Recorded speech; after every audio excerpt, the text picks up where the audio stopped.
প্রতিটা মানুষকে মরতে হবে, এটা আমরা সবাই জানি। কুল্লু নাফসিন যায়িকাতুল মাউত, সমস্ত আত্মা, সমস্ত প্রাণ, আল্লাহ তাআলা বলেন মৃত্যুর স্বাদ গ্রহণ করো, মৃত্যুর স্বাদ গ্রহণ।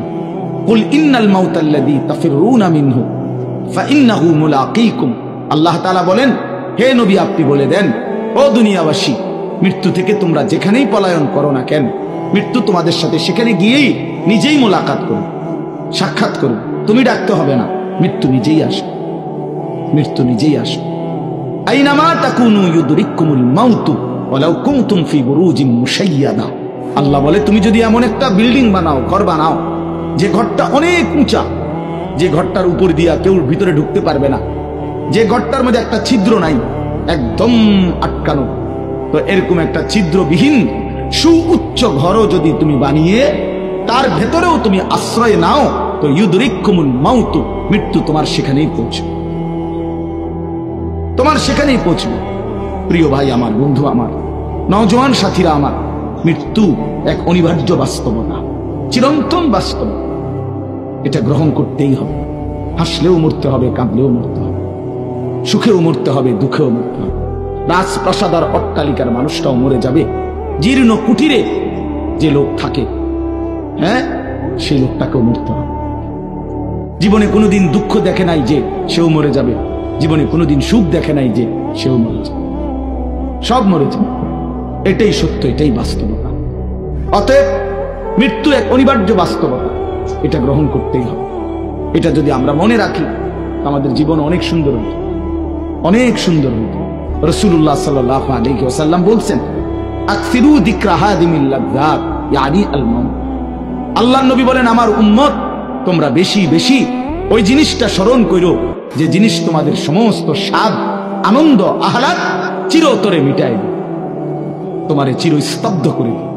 জলজ্জান্ত মানুষটা আমাদের সামনে হাঁটতো, চলতো, উঠতো, বসতো, ঘুরতো, ফিরতো, হ্যাঁ, সেই মানুষটা মনে করেন আমার চোখের সামনে নাই, তার লাশ আমার সামনে, আহা সেই লোকটা স্তব্ধ।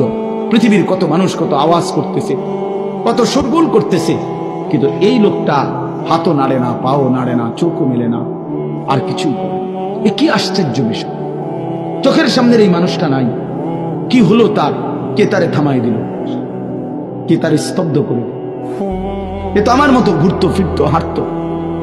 আহ, আমার আব্বারে আমি কত দেখছি, একদিন আমার আব্বা চলে গেল। আমার দাদারে আমি কত দেখছি, আমার দাদা একদিন চলে গেল। আমার জ্যাঠারে আমি দেখে আসছি, দোয়া করে আসছি, ফু দিয়ে আসছি। এক সপ্তাহ পরে জ্যাঠা ইন্তেকাল করলেন, আবার এক সপ্তাহ পরে আমি গিয়া জ্যাঠার জানাজা পড়াইছি। এই তো বাস্তবতা। যুবক ভাই তুমিও মনে রাখো, বয়স্ক বাবা আপনিও মনে রাখেন। হাসান বসরি রহমতুল্লাহ আলাইহি একজন বড় বুজুর্গ ছিলেন। উনি বলতেন, তিনি যখন কোনো যুবককে দেখতেন আর বয়স্ক দেখতেন, তো তিনি যুবকদেরকে বলতেন, ইয়া মা'শারাশ শাবাব ইন্না যারআ কাদ তুদরিকুহুল আহাতু ক্বাবলা আন ইয়াবলুগা। তিনি উপদেশ দিতেন, হে যুবকগণ শোনো, সব ফুল, সব ফল, সব গাছ চারা পরিপক্ক পাকা পর্যন্ত পৌঁছায় না, তার আগেই অগণিত ফুল, অগণিত ফল, অগণিত চারা গাছ ঝরে যায়।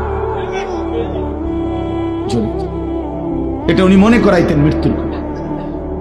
উনি এটা বুঝাইতেন, যুবক তুমি দেখো একটা আম গাছের মধ্যে যতগুলো মুকুল ধরছে ফুল, সবগুলো আম হয় না। যতগুলো আম ধরছিল ছোট ছোট, সবগুলো বড় পাকা পর্যন্ত যায় না, তার আগেই ঝরে যায়। ঝরেই যায় বেশি, থাইকা যায় অল্প। তার মানে যুবক, কিশোর, তরুণ এই বয়সেই মৃত্যু হয় বেশি, বৃদ্ধ পর্যন্ত পৌঁছে কম।